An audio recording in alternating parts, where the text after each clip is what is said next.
Hello, friends. I come to you today with the word of the Lord called the fear of the will of the Lord. Do you have a fear of the will of the Lord? I'm sure you do. I'm sure we all have it. The Lord taxes us with hard things sometimes. He pushes your limits on what you believe you can do. And He does it in order for you to rely on His strength. You must rely on the Father's strength. Even Jesus had fear, I believe. That He did not let that fear come in between Him and the Father's will. If you turn to Matthew 26, it starts at verse 36. Jesus prays in Gethsemane. Jesus says, "Sit here while I go over there and pray," talking to His disciples. And taking with Him Peter and the two sons of Zebedee, He began to be sorrowful and troubled. Sorrowful and troubled about what He must do. Do you have anxiety, suspense, and sorrowful? Are you sorrowful? Are you troubled by what the Lord has tasked you to do? Then He said to them, "My soul is very sorrowful, even to death. Remain here and watch with me." And going a little further, He fell on His face and prayed, saying, "My Father, if it be possible, let this cup pass from me. Nevertheless, not as I will, but as You will." Jesus was a man, and Jesus knew what He was facing. He was going to feel that pain. He was going to feel that hurt. Yet He did not let that come in between Him and the Father.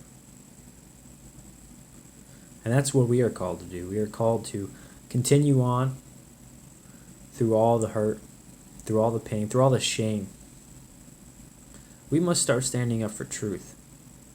This country was based on God. This country was based on love and true prosperity and peace. And this country is being taken over. It has been taken over by evil politicians and evil rulers, by Satan. You know, if you've studied into the Illuminati or the Freemasons or Rothschilds or all these elite banking, and you know 9/11, all these things, that the root of them all is Satan. Satan is the ruler of this world. If you turn to John 14, verse 27, you can start, "Peace I leave with you, my peace I give to you." This is Jesus talking. "Not as the world gives do I give to you." Jesus gives us true peace. Jesus gives us a rock. If you're not a believer in Jesus, I urge you to pray to your Father who is in heaven, because He wants a relationship with you. And He is a rock. You can go through anything, and if you have Jesus, you have a rock. You have a purpose in life. "Let not your hearts be troubled, neither let them be afraid. You heard me say to you, I am going away, and I will come to you. If you loved me, you would have rejoiced, because I am going to the Father, for the Father is greater than I. And now I have told you before it takes place, though when it does take place, you may believe. I will no longer talk much with you, for the ruler of this world is coming." Who's the ruler of this world? Well, that's Satan. Satan is the ruler of this world. My uncle just did a video. You should check out his channel. It's called Glenn Hall. He covers about Genesis, about when, after they ate of the fruit, Adam and Eve, that is, Jesus, or God, who is Jesus, cursed the serpent and said, "To dust you shall eat." Well, if you read a little after that, or even before that, it talks about man being dust, and to dust he shall return. Satan has been eating us. Satan has been devouring us. And it's his time, his end is coming soon. Jesus is going to rule. The rulers of this world have done it in many ways. They have made idols. They put sexual morality in front of our face. They put blasphemy in front of our face every day. It's a common occurrence in this country now, and it's time to take it back. And to fear the will. You must have a hatred of the world. Jesus says to hate your mother and father. This is talking about the world. You must hate the world if you want to follow him. It's very hard to stand up for truth if you love it, or if you love the world. Because truth goes against what the world stands for. The world stands for Satan. I'm reading a book called The Screwtape Letters by C.S. Lewis. It's a very good book. I recommend you read it. It's from a narrative of a demonic being. So, mind you that. This is a narrative from the demon's perspective. This is what he says about winning over the humans. He says, when the humans disbelieve in our existence, we lose all the pleasing results of direct terrorism, and we make no magicians. On the other hand, when they believe in us, we cannot make them materialists and skeptics. At least not yet.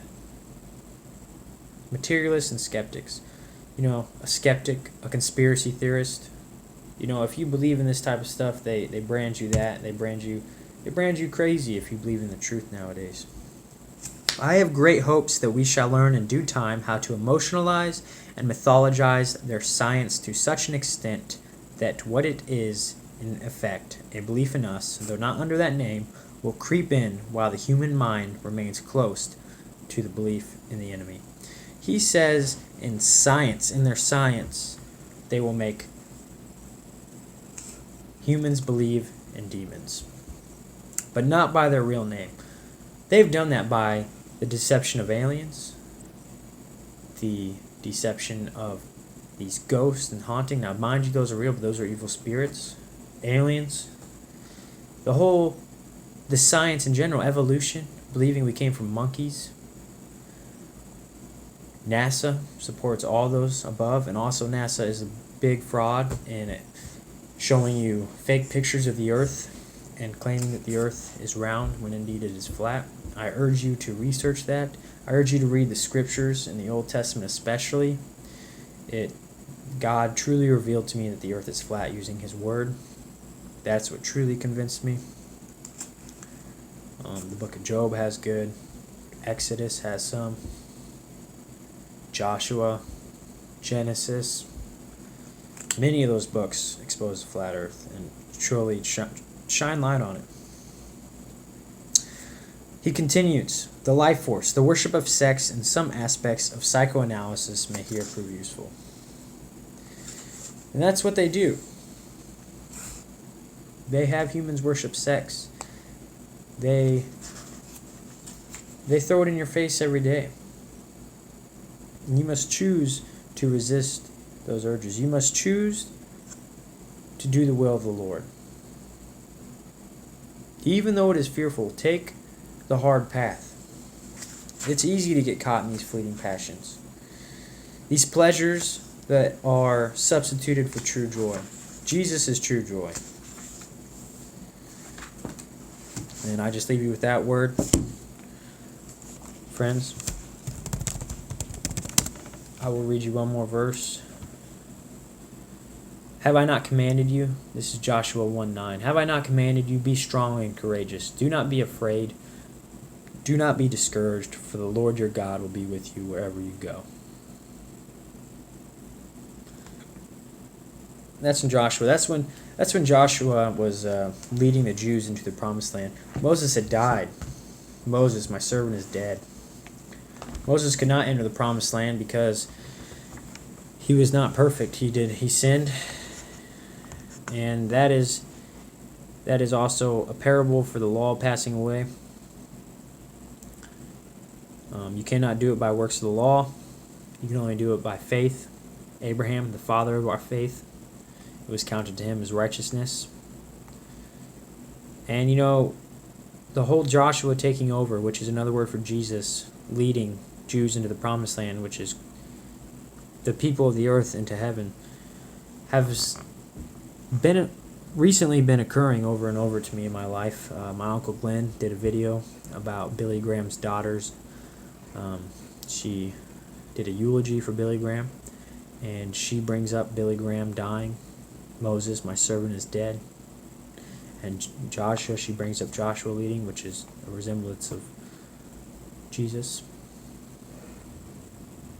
Another one There was a chaplain that came in and spoke to a group of my colleagues, and that's what he ends with, is his speech about Joshua 1:9. Be strong, courageous. Do not be afraid, do not be discouraged. The Lord your God will be with you wherever you go. Jesus is with us wherever you go. Believe it, it's true.